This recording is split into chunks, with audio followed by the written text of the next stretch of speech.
Hey, movie fans! Ever noticed how some prequels mess up the timeline and create plot holes that leave us scratching our heads? Today, we're diving into 10 movie prequels that did just that. Buckle up, because we're about to explore some serious continuity issues in our favorite franchises.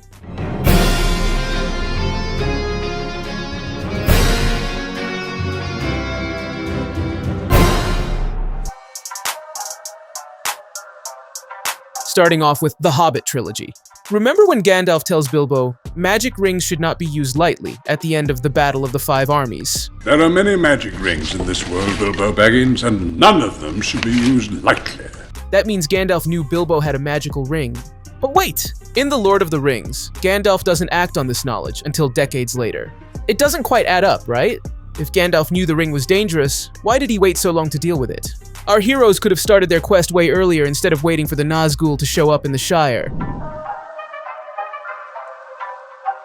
Next up, Puss in Boots from the Shrek universe. In his solo movie, Puss is a charming, heroic figure. He's all about clearing his name and helping his hometown. You are no bounty hunter. You are death.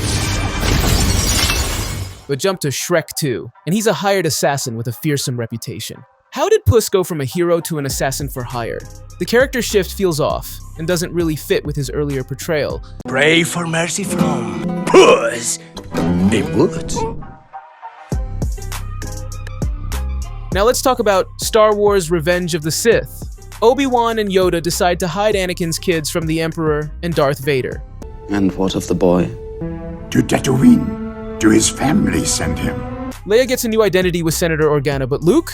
He's sent to Tatooine to live with Anakin's stepbrother Owen and keeps the Skywalker name. Seriously? Hiding the son of Darth Vader on his home planet with his family name intact doesn't seem like the best plan. You'd think the Empire would check there first. You are beaten. It is useless to resist. Moving on to Bumblebee. This movie suggests that the Autobots discovered Earth only recently. There's a war raging on our planet.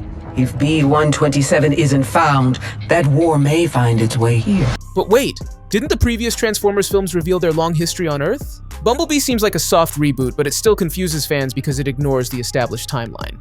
It's like the Transformers are discovering Earth all over again, which just doesn't fit with the earlier movies. Then there's Alien Covenant. This movie shows that the Xenomorphs were created by the android David not long before the events of the original Alien.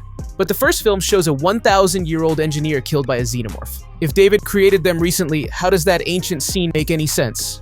The timeline is all over the place and leaves fans wondering about the true origins of these iconic monsters. That was awesome! James P. Sullivan. Mike Wazowski. In Monsters University, Mike and Sully meet for the first time in college. But remember Monsters, Inc.? Mike says Sully's been jealous of his looks since the 4th grade. You've been jealous of my good looks since the 4th grade, pal. So did they meet as kids or college students? The director of Monsters University decided it made a better story for them to meet in college, but it contradicts that line from the first movie. It's a small detail, but one that fans definitely noticed. When are you gonna figure it out? We're not like them. I'm nothing like you. X-Men Origins Wolverine introduces Sabretooth as Wolverine's estranged half-brother. But in the original X-Men, there's no hint of them knowing each other.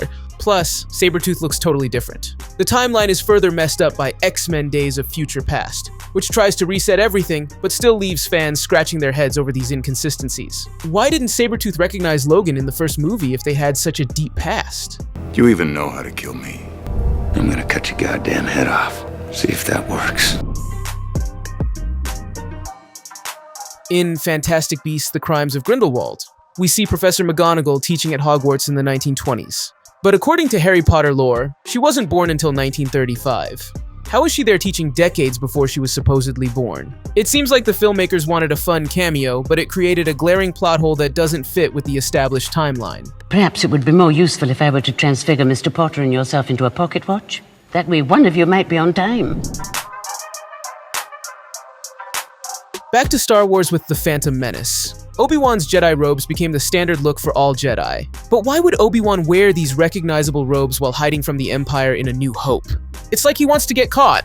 Even in the Obi-Wan Kenobi series, the robes are shown as blending in with Tatooine's drab fashion.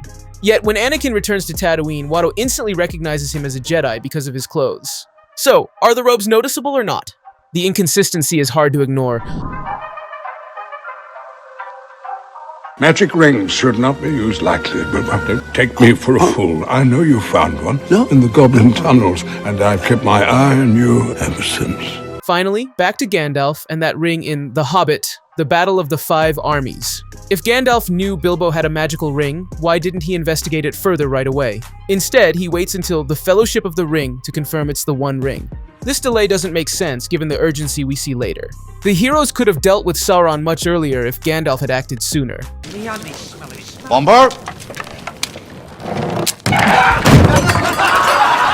And there you have it, folks. 10 movie prequels that created plot holes and timeline problems. Did we miss any?